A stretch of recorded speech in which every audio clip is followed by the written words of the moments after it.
At Kinkaid School, and it's a great pleasure to welcome you to the 2011 Distinguished Alumni Award celebration. It is certainly true that a truly exceptional school is measured in no small part by the strength and quality of its alumni, and I invite you to look around tonight at the alumni, current parents, and current and retired faculty members here to honor the Distinguished Alumni Award winners, and I welcome you all. I understand that for some of you, this is the first time you've been back on campus in some years. It's a great pleasure to welcome you back. The school looks a little bit different. Earlier today, I had the pleasure of talking with I would still call her a young woman. She graduated from Kinkaid in 1986 when I was principal in a former life. And she was just remarking about how different the campus looked. The lower school is new, of course, and this building, and then the Center for Student Life was also new since she came here. But she also commented on how great it was to see that the school was growing and continued to seek ways to improve, and I hope that all alumni will feel that way. Many of you will remember the Blaffer Auditorium. We actually had a little bit of a party some years ago to say goodbye to Blaffer just before we took that building down and built this building, but this building opened in 2002, and it's just a marvelous facility, and we've used it for many, many good things. In 1989, the Alumni Association was begun to act as a liaison between the school and its former students, to offer beneficial and stimulating activities for alumni, and to maintain and promote alumni association and participation in the life of the school. Over the past 22 years, the Alumni Association has been responsible for sponsoring evening programs of continuing education, holiday parties, the famous taco booth at Field Day, and of course reunion weekend, which begins tonight. With the creation of the Zach Samander Memorial Golf Tournament and the Sporting Clays Tournament, the association has been able to establish 2 endowments to provide financial aid scholarships for deserving students. Before I introduce Annette, Faubion, Stevens, I want to just say a few things about something that we're kind of excited about this year, and that is that, as some of you know in the audience, we have purchased the nearly 25 acres of land that are immediately to the west of the school, and this, of course, is really a transformative event. When I think about big changes in the history of the Kinkaid School, you've got to think about the move from Mrs. Kinkaid's house on Elgin and San Jacinto up to the campus on Richmond and Yupon, and then you've got to think, of course, about the move in 1957 from the Richmond Yupon campus to this facility. And this event is really similar to that because it moves the size of our campus from 40 acres up to 65 acres, which is really a 60% increase. And it's very exciting for us to have the opportunity just to plan and to think about how best to use that. As some of you may know, Mrs.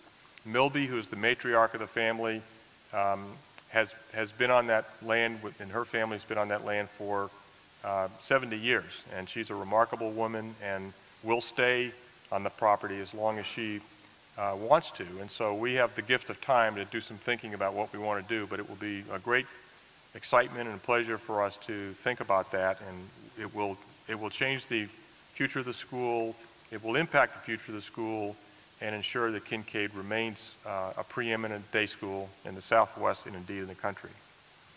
I would like to introduce now Annette Faubion Stevens, a graduate of the class of 1982. Annette is the chairman of the Distinguished Alumni Awards Committee, and we are very pleased to have her here to introduce our speaker. Annette graduated from Dartmouth College in 1986 and then received a JD from the University of Texas School of Law. She began her career with Vincent & Elkins, and after a 10-year retirement, she returned to practicing law at Allen, Boone, Humphreys & Robinson. She and her husband, Rand, currently have 3 children that are all Kinkaid students. Welcome, Annette.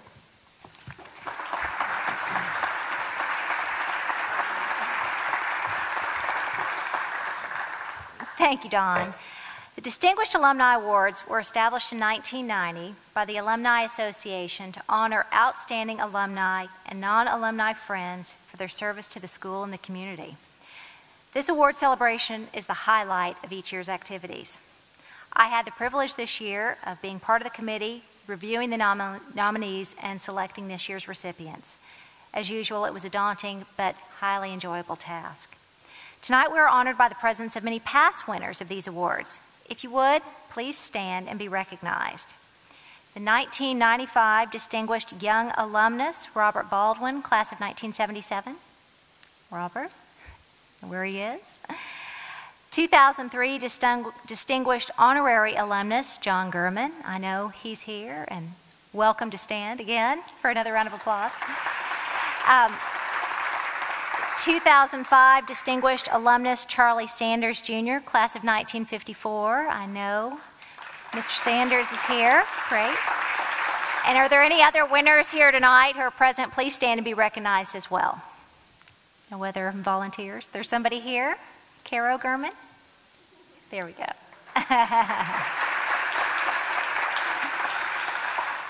I'm now pleased to introduce Troy Flowers, middle school computer teacher, who will speak briefly about our distinguished honorary alumnus, Mr. Fred Fischer. Troy Flowers joined the middle school faculty in 2005. He teaches the 6th grade computer applications course, and he also serves as a 6th grade advisor. Prior to joining Kinkaid, Mr. Flowers was a member of the KIPP Houston High School founding faculty, where he developed the business technology program. Mr. Flowers received a BA in Humanities from New York University and an MS in Administrative Service Studies from Boston University, Brussels. He recently received his Master's in Education in Curriculum and Instruction from the University of Houston. Please join me in welcoming Troy Flowers. Troy Flowers.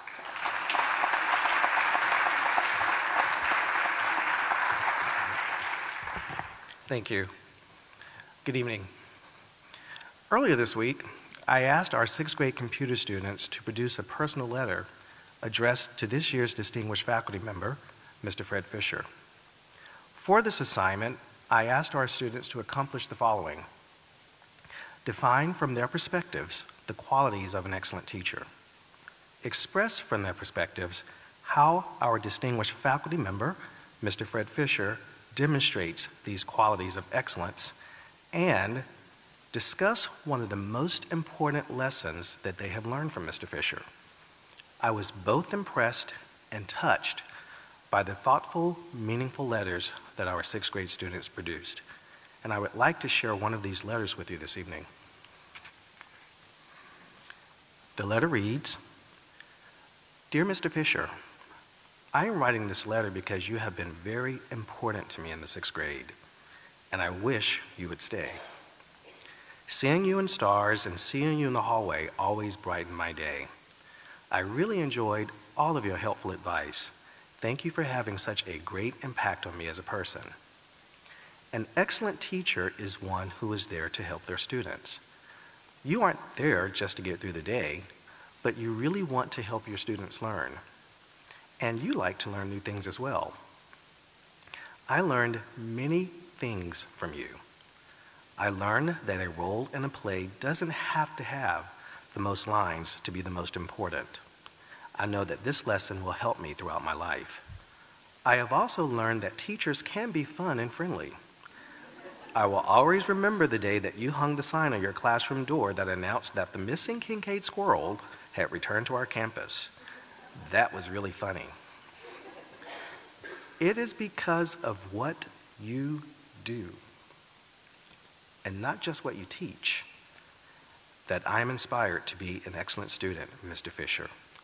You have no idea how much you mean to me. I, too, am inspired by what you do, Mr. Fischer. During my tenure as a Kinkaid teacher, I have been absolutely astonished by the many things that you do. You have served as a competent and inspiring leader of the 6th grade team.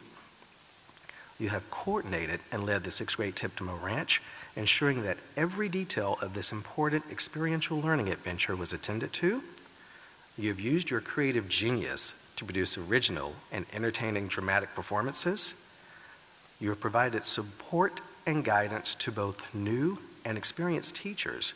You have, in essence, served as an inspiring mentor to all of us. And You have taught a variety of subjects, including English, Spanish, global perspectives, and academic enrichment, just to name a few. I have often observed in admiration the enthusiastic and creative manner in which you have delivered instruction in each of these courses. I echo the sentiment of the sixth grade student whose letter that I have just shared with this audience, as I express that I too have learned many things from you, Mr. Fischer. It is because of what you do that I am inspired to be an excellent educator. I am most appreciative of all that you have done for our students and for our school. You are indeed an excellent educator, and you are an outstanding, compassionate human being. Ladies and gentlemen, I am honored to present this year's distinguished faculty member, Mr. Fred Fischer.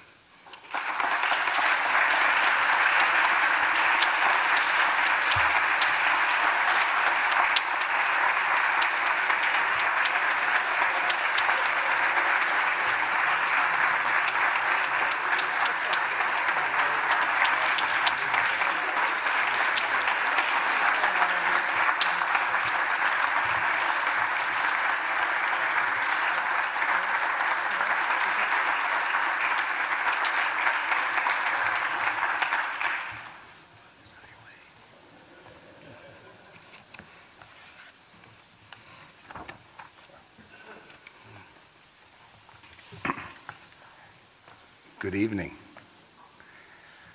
I want to thank Troy for those very fine words in that wonderful letter, and I think the questions that he asked provoked the response. I've always admired him for his professionalism, and he knows that. I've told him more than once. And I now admire him a bit for his hyperbole. His laugh is what I will miss. I'm retiring from Kinkaid, and Troy's laugh will stay with me no matter where I go. I would also like to thank Leslie Labanowski for many details and much help in getting here tonight. And also want to mention Annette Stevens, who of course is the chairman for the Distinguished Alumni Awards Committee. I have worked with Annette before on a difficult issue, and I know that she is much more than an involved Kinkaid mom. She is a Kinkaid gem. I also want to thank the Kinkaid Alumni Association for underwriting tonight, and of course, thank Don North for hosting this morning and this evening. He is, of course, the boss, and I appreciate it. Being named a distinguished alumnus of the Kinkaid School is a singular honor, and not just because Kinkaid is an outstanding school, even among the elite schools with which it is compared.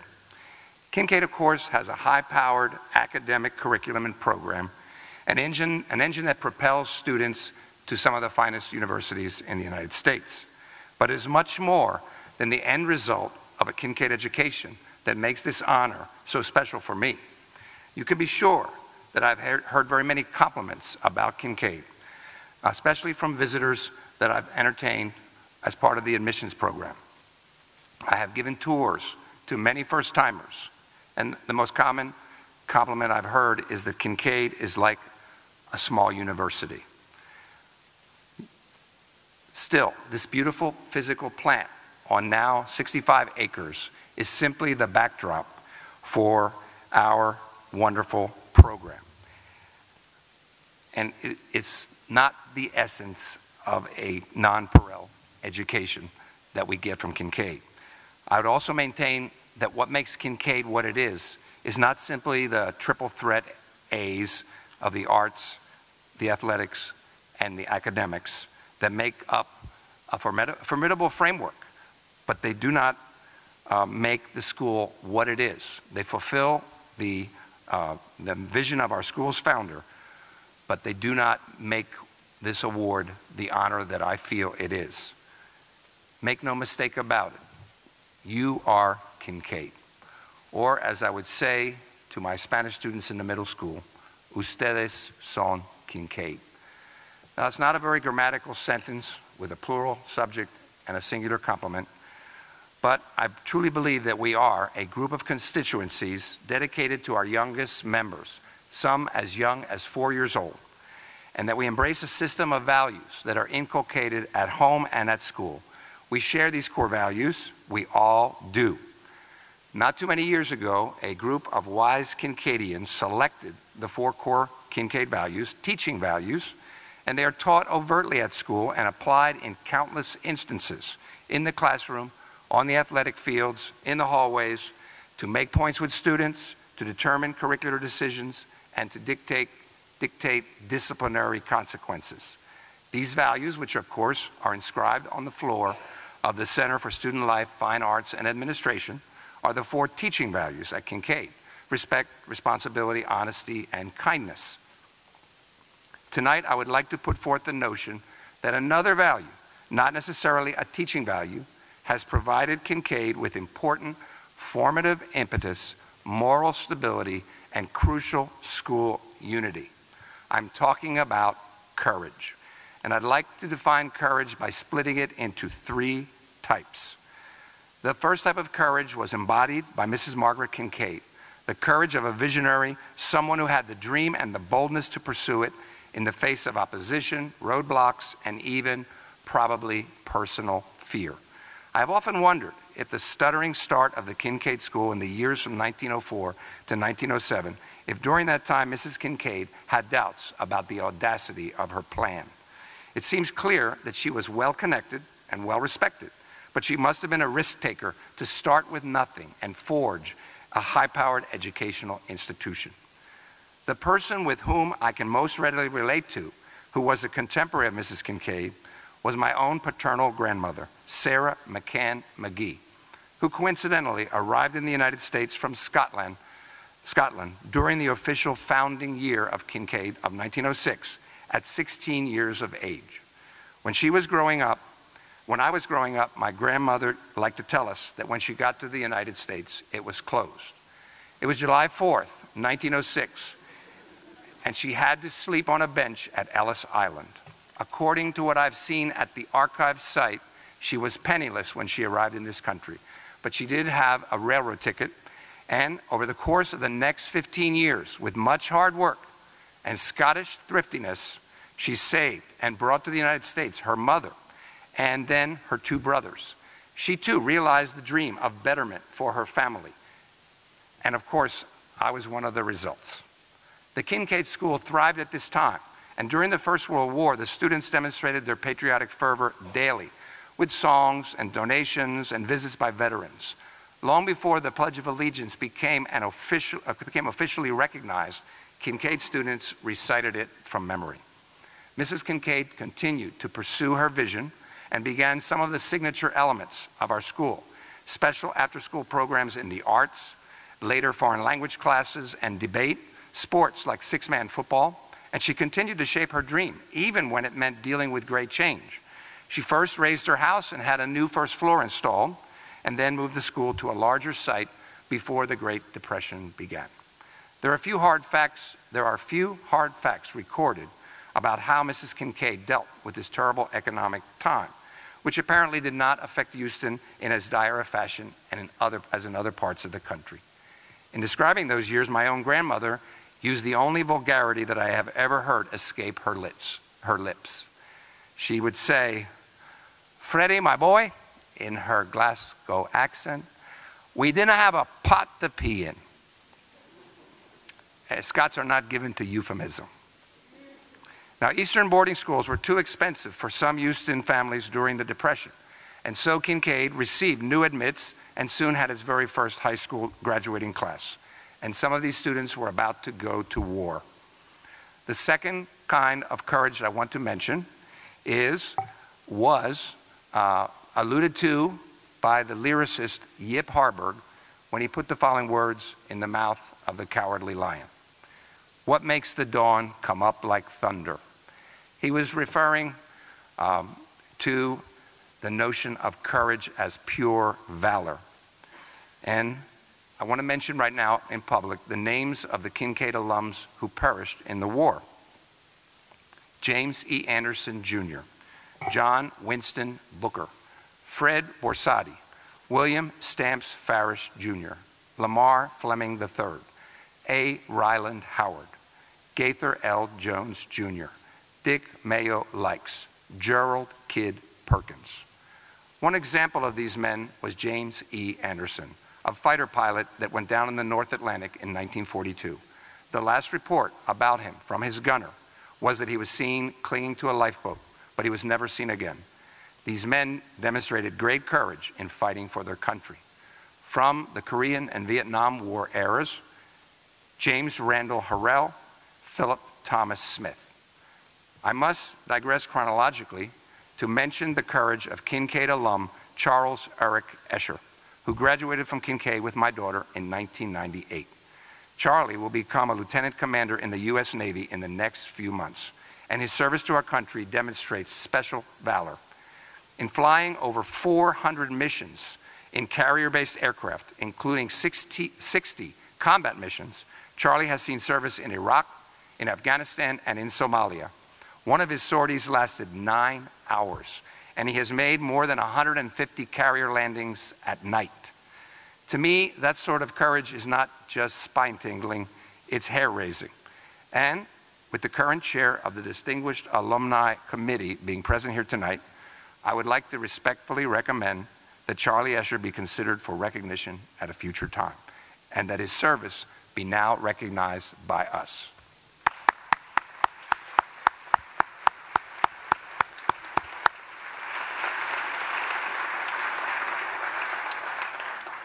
Speaking of spines, Mrs. Kinkaid's spine must have stiffened the day after World War II when a group of parents came to her to request some changes in the Kinkaid school. A slightly new direction, an easterly direction. Ironically, some of these parents had been those whose children had gone to Kinkaid instead of Eastern boarding schools, and they apparently wanted Kinkaid to be more like these established institutions. Legend has it that Mrs. Kinkaid's response was essentially, "It's my way or the highway." The highway turned out to be Claremont Lane. A rivalry was born, and a mutually productive and now more genial rivalry.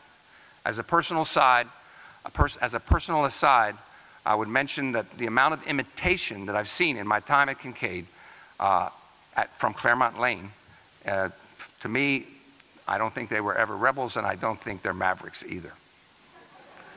But it's my last chance to diss them in public.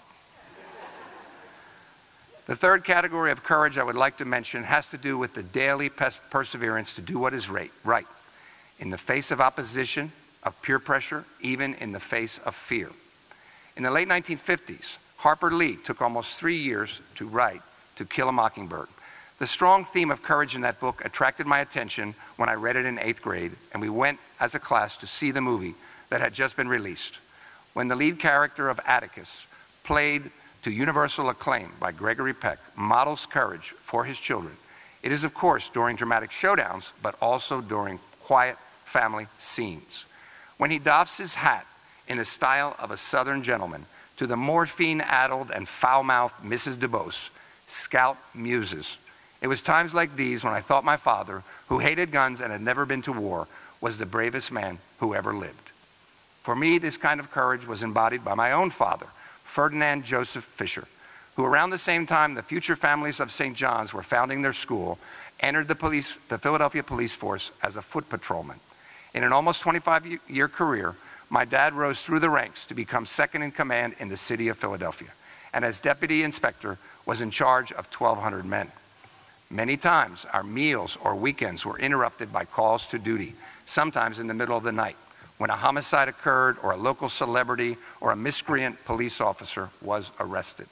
During the Philadelphia riots of the summer of 1964, I well remember that my father interrupted our family vacation in Ontario, Canada, drove 800 miles back to Philadelphia to command his men, and then back again to spend the last few days of the family vacation with us.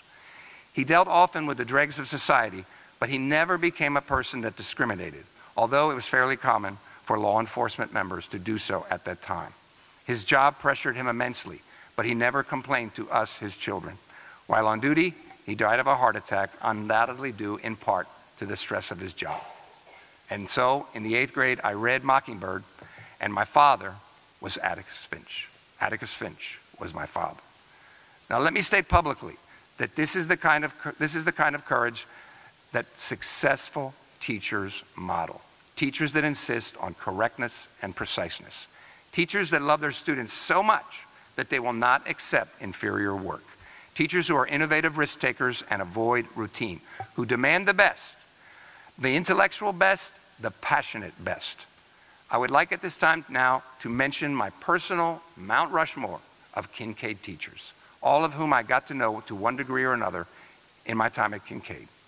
I would elevate J. Barry Moss, a legend at our school, but he might have to descend to get to Mount Rushmore. I would also, of course, select Arthur Goddard, who was personally extremely kind to me. I believe that most of you know that Art also served this country for 3 years in World War II as well, in North Africa, in the invasion of Italy through Sicily, and eventually in the liberation of the Dachau concentration camp in Germany. I would also mention Barbara Cooney, a kind of protege of Art's and a most admired colleague.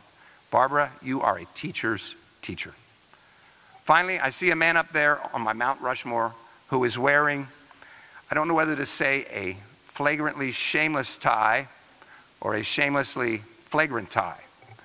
But John Gurman is also university acclaimed, and last weekend we celebrated him and called him a heroic teddy bear.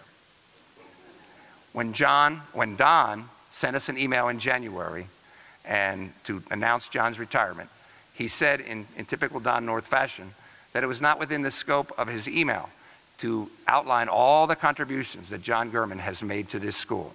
And he was right, of course. I wanted to mention 2 things that I have learned about John that were not mentioned in the email.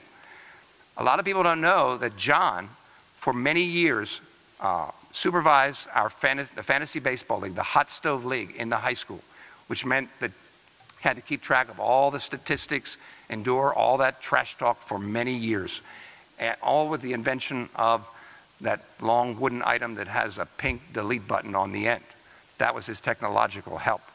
John also worked for many years in the concessions booth down on the field for many of our sports. And that is a high-pressure job. As you know, during Friday night football games, when adolescents get what we can call that halftime hot dog hankering, you have to be ready with the exact change and the hot dog.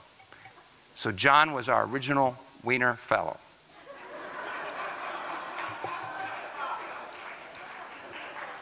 It says here that I should now apologize. In fact, I should send an apologetic email to all members of the Wiener family. John, I do truly admire you, and I agree with everything that was said last Sunday. And I'm going to contrast what Barry said to you. I do believe you are that good. And so, I have outlined my argument that courage is a value that has sustained this school since its inception. And during my time here, I have seen many examples of personal and group courage. When a beloved Kinkaid faculty member dies in the middle of a school year and a community unites. When a Kinkaid employee loses most of his house and household goods as a result of a hurricane, and many Kinkaidians reach out to help.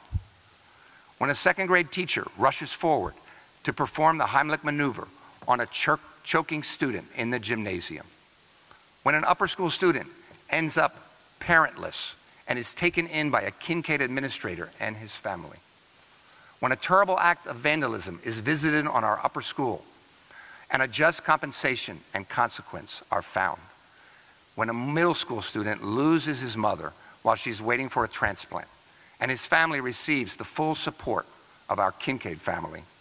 When a coach finds himself in the fight of his life, and teachers, students, parents, and administrators climb into his corner of the ring. When a student falls off his bicycle, perishes, and the entire community unites and holds the family in its collective arms. When a beloved science teacher meets an insidious foe, and Kinkaidians come together to support, provide, and mourn together. I reiterate that the pride I feel at being named a distinguished honorary alumnus of the Kinkaid School is due to, and I will use a word that I first learned when I came to Texas 22 years ago. My pride in this honor is due to y'all. Thank you.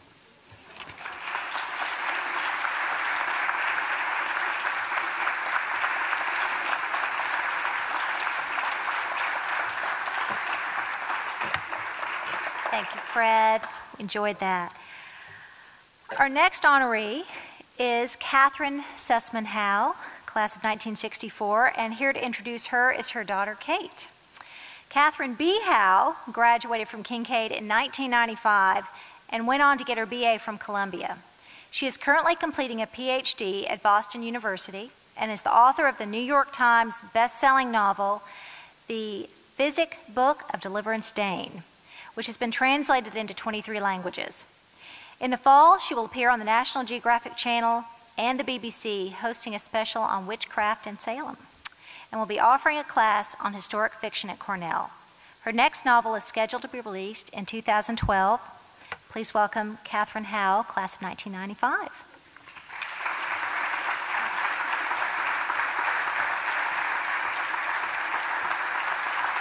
Thank you. I have to adjust the microphone. It's always nice to be back in Houston. I moved away in 1995, but in some ways I feel as though I never really left. And that's partly because of the consistent weather reports I get from tonight's distinguished alumna. If a cold front is coming, I am the first to know. As we pass through our lives, we also pass through many different versions of ourselves. As such, some of you may know different versions of this year's distinguished alumna. Perhaps you think of her primarily as Kathy Susman, a nerdy kid who arrived at Kinkaid in 1959 with silver caps on her teeth and a really pitiful pixie haircut. By 1970, she was Katherine Susman, graduate of Connecticut College and the Cooperstown program at the State University of New York, where she studied art history in part, she once told me, because she thought she could then do volunteer work at a museum after she was married.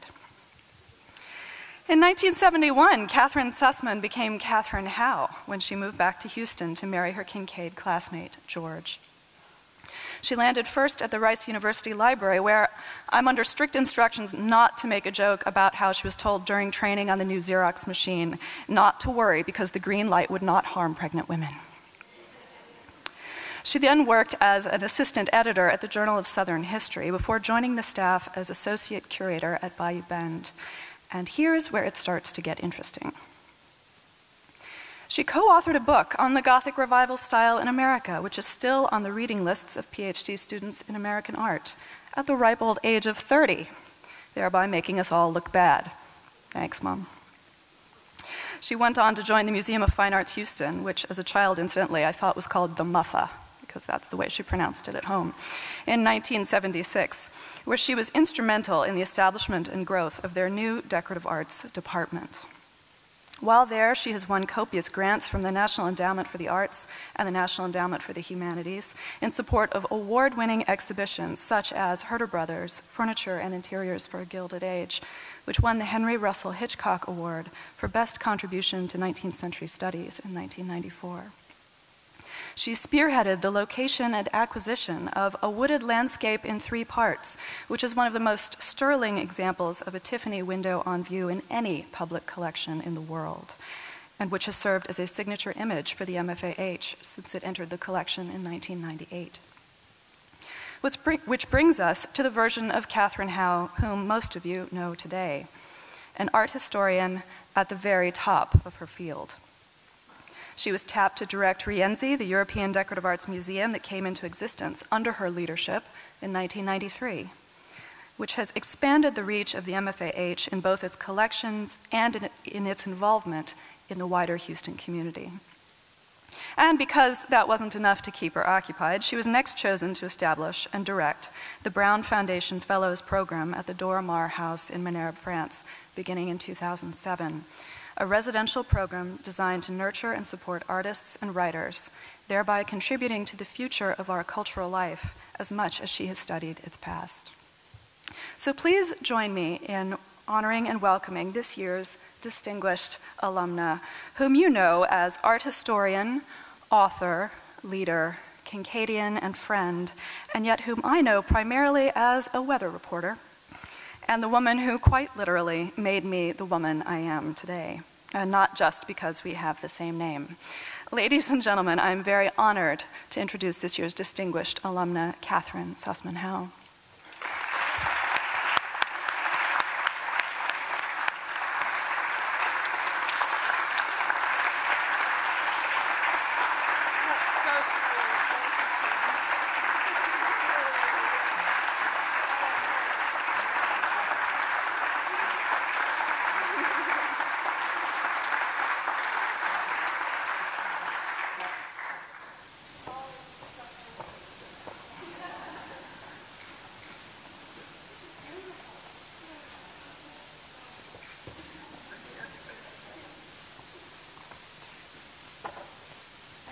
remind me to take it with me. Okay. Well, first, thank you, Kate. It's always an adventure when you have someone in your family introduce you. But thank you. I didn't blush once. And I'm humbled to be speaking after Fred Fischer, not only for the man he is, but for the way he perceives Kinkaid and the caring that he shows for it. It's truly a measure of a wonderful man and a wonderful place. When I think of all the talented, well-educated, generous, community-oriented, creative people who have attended Kinkaid, I'm slightly mystified as to why the school is bestowing this honor on me. And if you think I'm mystified now, wait till you meet Sherri Sandifer, because you'll be really mystified at that point. My story is the same as that of many Kinkaid women and men of my decade, the 1960s. With the public junior and high schools in my neighborhood deteriorating, my parents decided to send me to Kinkaid for 8th grade. So starting from the Riverside area where we lived, I began the hour-long school bus ride each way to Kinkaid's new memorial campus. Little did my parents or I suspect the lifelong impact that the school would have on me. The most significant event, which would later change my life, as Kate already spilled the beans, occurred that first semester when I met a tall, thin classmate nicknamed Worm by Coach Hannegriff, but more about him later. Perhaps a little more importantly for this narrative, I had the privilege of being taught by 3 extraordinary educators: Kinkaid's headmaster, John Cooper, and master teachers Barry Moss and Ed Taylor. And I'm delighted to tell you that Ed Taylor is sitting in the middle of the auditorium right now, and I feel very privileged and grateful that he would come today. John,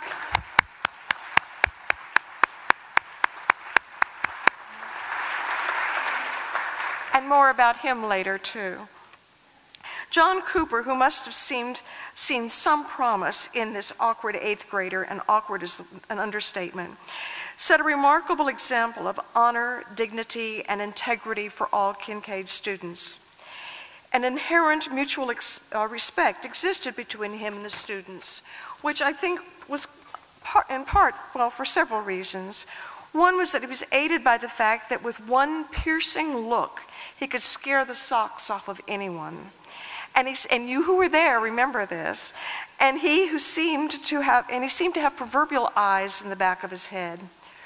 We knew, and our parents knew, that he held us accountable for his actions, a very important thing.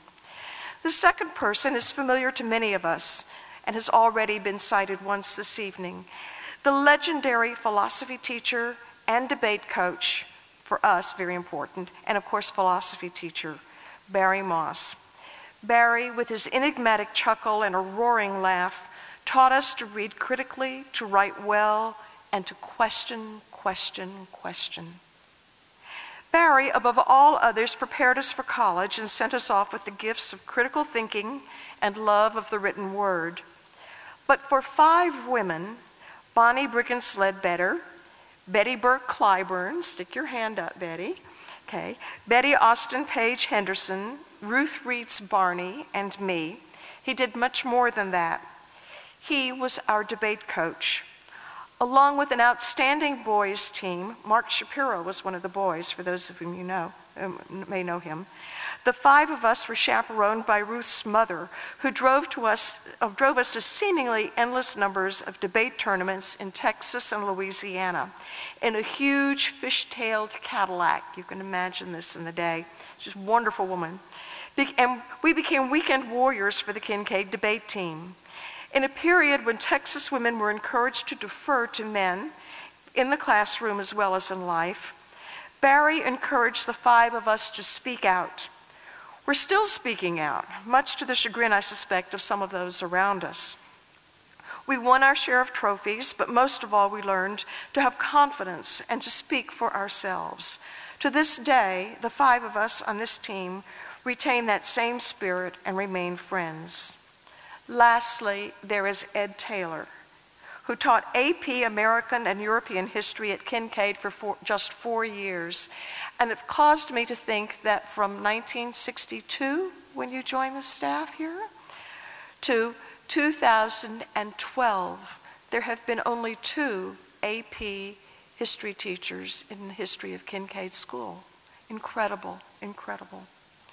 As a small measure of his teaching skills, Alief Taylor High School has been named for him. Ed was probably the first teacher in Kinkaid's history to have his Volkswagen carried from the school parking lot through the front door of the high school by upperclassmen, who then deposited it in the hallway, in the middle of the hallway in the high school. He was and is hilarious, and he taught history with a rapid-fire combination of animated lectures, praise, humor, and hen-pecking. And I think I was probably had a healthy dose of the hen-pecking as he went along the way. But most important, he made history come alive for me. I learned that real history was far more complex and interesting than I could ever have imagined. From Kinkaid's great preparation, especially in history, it was easy for me to segue to art history and to discover my passion for both it and the decorative arts, which I've pursued for 4 decades. Fortunately, I have been able to spend most of my career at the Museum of Fine Arts Houston, where thanks to its beloved former director, Peter C. Marzio, and a number of trustees who are also Kinkaid alumni, I was able to grow hand in hand with this great institution.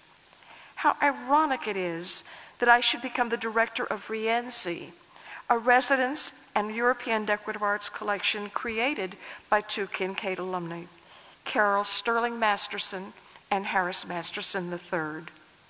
Of course, this narrative would be incomplete if I did not tell you that in 1971, old news to you now, that I married George Howe, the tall, thin 8th grade classmate I mentioned earlier. George's 3 siblings, Dyke, raise your hand, Dyke. I didn't even ask George to raise his, but there's Dyke. Olivia and Virginia continue to enrich our lives. And then there is our daughter, Kate, whom you've just met. Kate entered Kinkaid at kindergarten and was graduated from it in 1995. With all these fortuitous, life-enriching circumstances associated with Kinkaid, no one could be more indebted to John Cooper and the Kinkaid School than I. From the perspective of over 50 years as a Kinkaid student, alumna, and parent, and as a person who have had a very, very different life had it not been for Kinkaid, I'd like to end my remarks with a benediction of sorts. For those of us who are attending this alumni event, it's been an evening of honoring and remembrance. But great institutions not only honor their pasts, but they also look to the future. I encourage Kinkaid to do the same, to honor the school's history, its alumni, its high standards, to appreciate its exceptional faculty as demonstrated today, and staff, and appreciate their dedication to Kinkaid students and families, and to maintain Kinkaid's high ethical standards and civility. I also hope that Kinkaid, like other fine private schools of its stature, will embrace the future. It won't be easy to do, but our children and our grandchildren live and will live in Houston in a very different world than you and I do. For their sakes and our community's sake, our progeny need to be open to new people, new ideas, new discoveries, not just academically, but as citizens in our fascinating and polyglot city and an increasingly accessible world. As one of Rienzi's committee members said recently, if you aren't moving forward, you're moving backward. May all of us here this evening celebrate our common past while doing our best to prepare Kinkaid students not only for today's world, but for tomorrow's. Whoever they are, wherever they may be, whatever they do, they deserve nothing less. Thank you.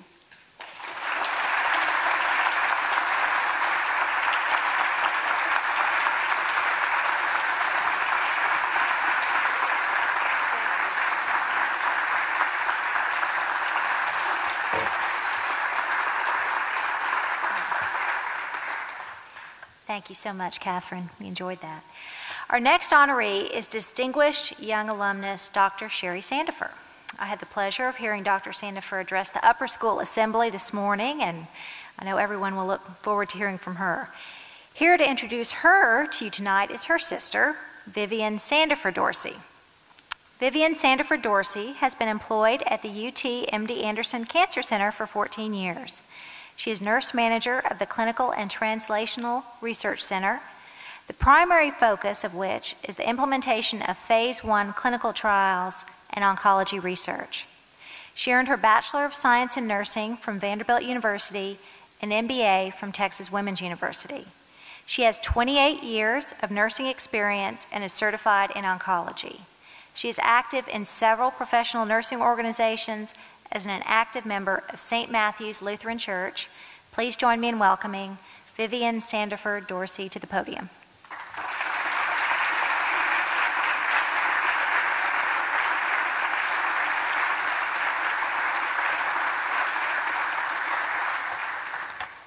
Thank you. Sherri Denise Sandifer. I always say Denise is because I named her Denise. She, after graduating from Kinkaid, Sherri went on to attend Yale University and Yale Medical School, graduating cum laude, receiving 2 prizes and awards awarded to an outstanding student with exceptional accomplishment. Sherri has been, after she completed medical school, Sherri went on to do her pediatric residency at Baylor University College of Medicine. She then became a general pediatrician at FM 1960 Pediatric Center, Texas Children's Pediatric Associates at Spring, Texas, since 2002. Sherri is board certified pediatrician, and she is a member of several professional and leadership organizations. She has been on the compensation committee at TCPA. She has been a chairperson of the Quality Improvement Committee, the chairperson of the Houston Northwest Hospital Pediatrics, the chairperson at St. Matthew's Lutheran Youth Board. She has been a team leader in the QI projects at Texas Children, a site leader, a member of the executive committee, a member of the board of directors at MD Anderson Chaplaincy, and numerous other events. She is a member of the American Medical Group Association, American Academy of Pediatrics, and the Texas Pediatric Society. She is an outstanding physician, pediatrician, and her kids love her. They invite her to birthday parties and bring her toys because a lot of them are bigger than she is. And they think she's a kid too. They're like, oh, Dr. Sandifer, you want to come out to play? And when we go out to dinner, if they're out at the restaurant with us, they'll just sit and they'll just stare. They're like, why is she here? She goes out to eat too? It's so funny. But she's an outstanding physician and just so very smart. But her passion is music. Sherri is an accomplished pianist. We have a picture of Sherri at the piano when she was 3 years old. Not only is she an accomplished pianist, she is accomplished with the flute and the piccolo.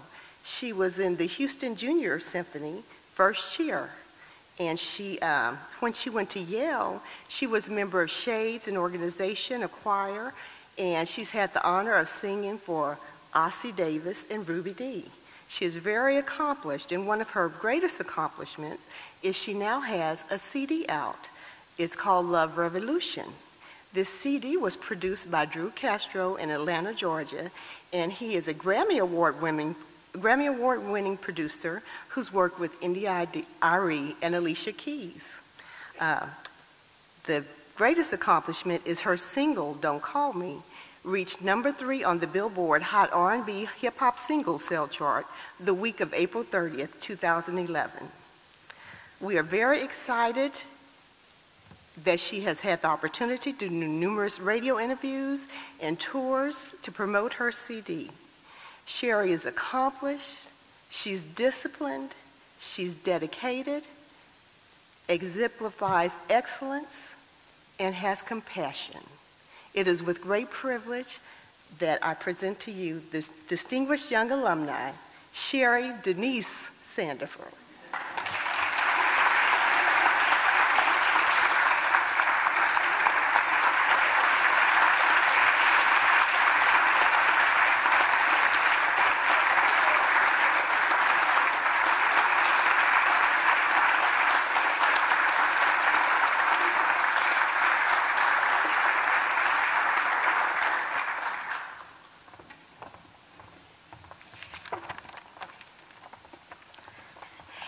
Well, thank you so much. My loving sister, Vivian. She's fabulous. Known her my whole life. So, yeah, thank you. It truly is an honor to be here with you tonight as the Distinguished Young Alum for 2011, and it's wonderful to be back at Kinkaid again. I've been fortunate to return to campus a couple of times since graduation, once at the first Alumni Leadership Day that they had a few years back, and also I came back in '06 as the cum laude ceremony speaker, and both occasions were wonderful. But today has been a truly special day. As I shared with the upper school students this morning in assembly, earlier today, I used to sit at assemblies, like the one where we had this morning. Of course, it was the Blaffer Auditorium back then, and think, okay, I'm going to be the one giving this speech one day. So I had already decided and put it in my mind, and took some time to get here, but today's the day that's actually come to fruition. So that's really awesome. So also to be here on the occasion of our 20th reunion makes it even more special. So although in some ways it doesn't seem like it's been 20 years since some of us have seen each other, considering how many of my Facebook friends are Kinkaidians. So we've all been able to keep in touch that way. But I learned so much in my 11 years that I was a student here.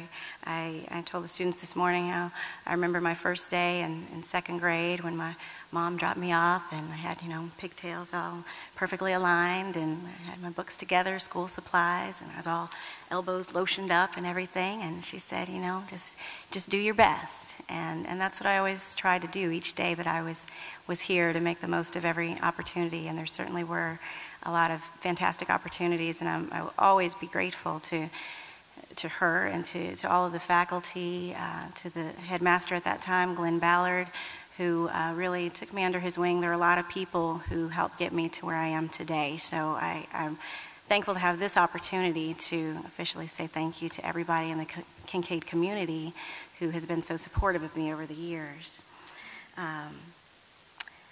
And so, so my mother, I was really blessed to have truly the best mom in the world. I'm biased, but she wanted so much for me and made countless sacrifices to see to it that indeed I did receive the best, most well-rounded education possible. So while it's true that I literally would not be here without her, I have to say that without her love and strength and determination, I would not have made it this far. So this award is really as much in memory of her and an acknowledgement of her as it is of anything that I've done or could ever do. So life since graduation, as my sister mentioned, has been an adventure, to say the least, from 8 years at Yale, then making it through residency, and now having been with the practice as part of Texas Children's Pediatric Associates for the past 9 years. There's been a lot going on.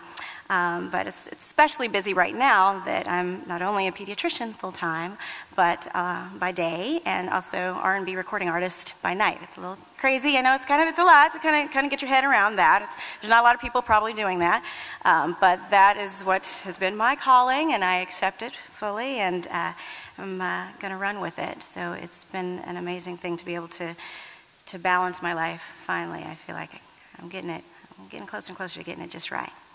So, as my sister said, my album's first single is, it's been doing well. We're still in the top 5. It's been, a couple of months now on Billboard's Hot R&B and Hip Hop Single Sales chart. When I was telling the kids this morning, I was like, when I first got the email that it was number 7, and it's like, that's a really bad, joke. That's a bad hoax email to send someone, but I found out, no, that actually was true. So that was pretty amazing, and still kind of blows my mind that's been going that direction. It's been an amazing experience. So while some people may think that, gosh, that sounds kind of exhausting, like isn't it enough just to be a doctor and do that, and how do you find the time to do all these other things? And it has its moments of trying to find enough hours in the day to do it. But overall, it really has been wonderful and incredible, and when you're doing what you feel called to do and meant to do, then you find the strength and everything works out. And I have a really wonderful team of people around me that help make that happen. So it's not just a me thing. So I'm grateful to have attended a school that really does educate the whole child, as was Mrs. Kinkaid's goal. I'm glad I worked as hard as I did when I was here, because let me tell you, some of the classes that I took at Yale as an undergrad and at medical school were a piece of cake after I'd come, through Kinkaid and making it through Mr. Gurman's history class and making it through AP French and everything else that we were academically challenged by here at Kinkaid. So I was definitely very, very well prepared when I went up to the Ivy League. Just in closing, this morning I just want to share one other thing, that I shared a quote with the upper school students this morning that I heard a week ago during the royal wedding ceremony, which I didn't wake up to watch in the middle of the night, but I did DVR it and watch it later on that day. And the quote goes like this. It says, "Be who God meant you to be, and you will set the world on fire." That's my new favorite quote. And that, I hope, will direct not only me, but each of us to truly be who we were meant to be. Balanced, whole individuals, loving, compassionate, always looking towards the next challenge. And that's what I'm going to continue to do, and I'm very excited to see what happens next. So thanks again for this honor, and it's, again, wonderful to be with you all tonight.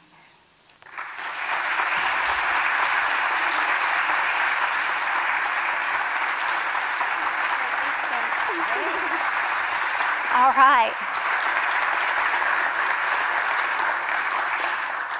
Thank you, Sherri, and what a wonderful evening, and I'm so glad you all were here to help us honor three remarkable people, Fred, Katherine, and Sherri. Thank you again so much. Last person I have to introduce tonight is Mr. Welcome Wilson, who is chairman of he's the Alumni Board President, class of 1969, and they didn't give me a big script about Welcome, but I think he's either notorious or notable on his own. Anyway, welcome.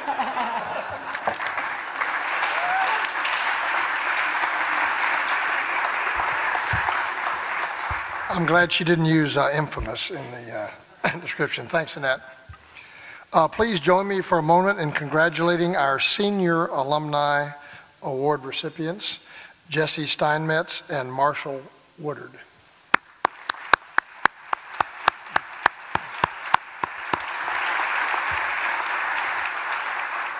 This is always such a great event. It's great to see old friends and really unite with all the different members of our great Kinkaid family. As most of you know, this year was the first year that we had a reunion class challenge. And as you can see on the slide, the overall leader as of right now is the class of 1981. Just to go down the list here, it's a great job. Each of the classes, if you look at the percentage of participation, and this award will be given ultimately based on percentage of class participation. Class of 1961, 21%, 66, 27%, 71, 17%, 76, 15%, 1981, 45%, 86, 18%, 91, 39%, 96, 35%, and 2001, 20%. Great job for class of 1981. They'll receive a special surprise at their reunion party tomorrow night. But please note that it's not too late to contribute and raise the bar for your class. The reunion challenge will remain open until Monday, May 9th at noon, when the final numbers will be tabulated. You can still make a gift to Kinkaid by going to the website. It's there at the bottom. It's kinkaid.org/reunion challenge. Make a donation. It's a percentage of class participation, so call your classmates and encourage them to call in so you can win the award this year. There'll be a permanent plaque that will be hung in the main lobby of the school, and every year for the class reunions, the winning class will be permanently on that plaque. So there is a permanent acknowledgement of this effort. As the outgoing president of the Alumni Association, I want to take this opportunity to congratulate the distinguished Alumni Award winners at this time. What a great slate and what a great group to represent the school.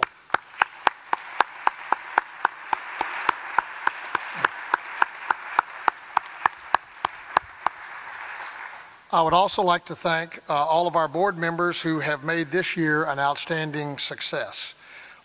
Please, all current and former Alumni Association board members, if you would please stand so we can all show our appreciation. Thank you very much.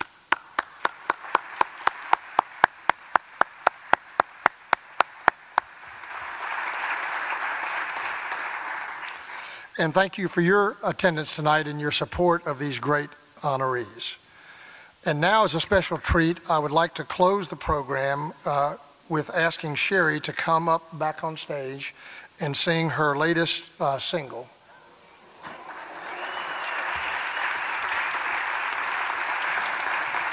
If she was not here tonight, I would have been singing, so you're really in for a great treat.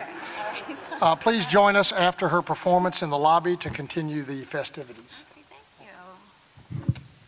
All right, so thought we'd leave it kind of on a more positive note, so I think I'm going to do the one that we're going to put out this summer as a single. It's called Let It Go, and when I wrote this, well, basically I just want you to listen to the words of the song, obviously listen to the music as well, but I think the message is really important, and so here it goes.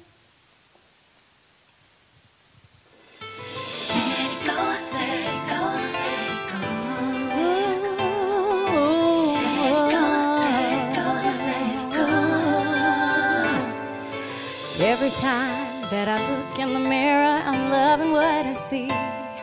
But you know all it takes is a crazy little comment, then insecurities end up all up in my head, making me second guess. Ain't nothing wrong with me. It's an everyday battle, fighting negativity. And after all of my tears have dried, I know deep down inside that I had to let it go, let it go, let it go. Oh, I had to let it go, let it go, let it go. I had to let it go, don't you know? Yeah, let it go, let it go, let it go. People say that I'm good at a lot of things. When they smile in my face, I don't know if they really mean it. Cause the closer I get to the goals in my head, in walks jealousy, trying to bring me down, but I end up on my knees. And after all of my tears have dried, I know deep down inside that I have to let it go, let it go, let it go, yeah. Let it go, let it go, let it go. I have to let it go, let it go, let it go. I have to let it go, let it go. Sometimes the more I hold on to, the more it goes wrong. I need to just learn to let go so I can move on. Yeah, yeah, yeah, yeah, yeah. I had to let it go, had to let it go, oh yeah. Let it go, let it go, let it go. Deep down in my soul I knew I had to let it go. I decided one day that I'm gonna let it go, yeah. Oh, say it again now, let it go. Oh, let it go. You gotta let it go, yeah. Thank you.